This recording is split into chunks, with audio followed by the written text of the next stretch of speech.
Innanzitutto un grande grazie al maestro Giancarlo Nadai, alla sua famiglia e alla piccola orchestra veneta perché stanno facendo un grandissimo lavoro in questi ultimi anni con tutti i concerti che stanno portando avanti nel nostro territorio.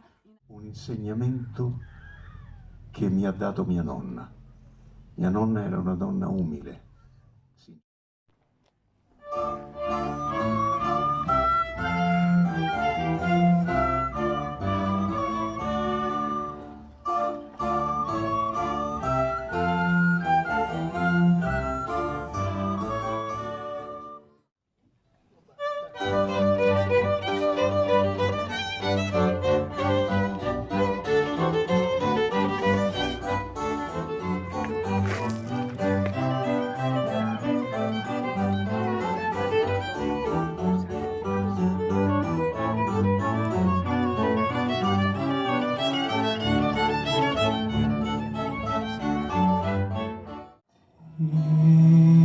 Dio del cielo, Signore